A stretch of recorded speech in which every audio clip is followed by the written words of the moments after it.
This is a short video of how I made a pressure bleeder for either doing brakes or a T56 hydraulic clutch. And the reason I needed to do this was because I had some problems bleeding and heard other people on the internet having a difficult time with it. So this is why I needed to do this. We got a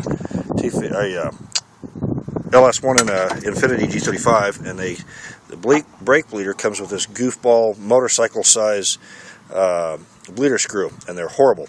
They leak and everything, and it's just kind of a pain. It doesn't leak down here where the sealer is, but it leaks over here.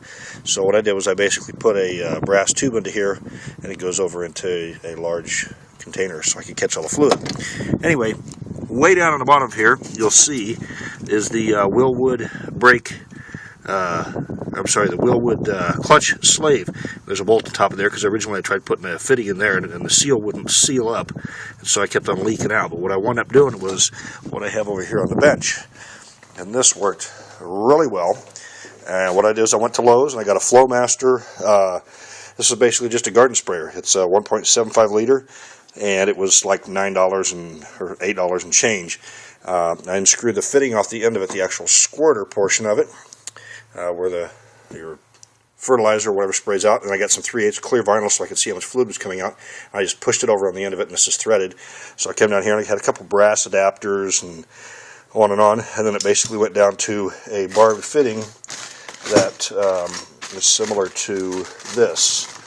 And the reason why I had to have all these adapters is because I didn't have a 3/8, and this is actually 5/16, but it's basically just a brass barb fitting, and stuck it on there.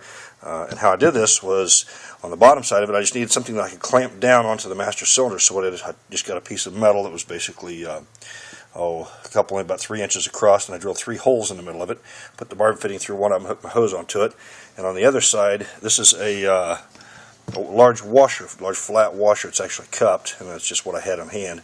So I used it right there, and then this purple thing is actually the bottom of like a plastic cup you can buy at any store. And I didn't have a piece of rubber, so I just used this plastic. It's a little bit rigid, but when you clamp this thing down on the cylinder for the clutch, this seal right here seals across the top of the actual slave.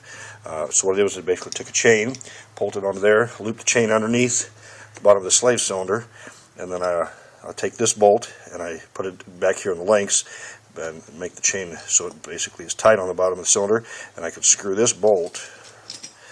This bolt will pull the chain up closer to here, which will wrap around and squeeze this seal down on top of the slave cylinder. So ballpark dollar figure, I've got maybe 15 bucks in it.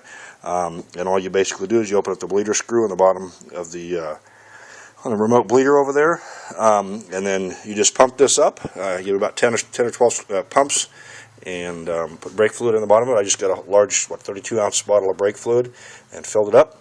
And then when you're ready to go, you just squeeze this trigger right here, and that opens the valve, and it puts brake fluid out of here, squishes it down in there, goes through your the slave cylinder down inside the bell housing, and it comes back up the bleeder screw. And in a matter of 3 or 4 minutes, you've got all of the air bleeded out, and you can see when you're getting low on fluid if you need to unscrew the bottle to release the pressure in there, so it doesn't blow all over the place if you take this off. You just loosen that, then you add more fluid back in there, and you can just pump it through, and like I said, in a matter of 3 minutes, it's done.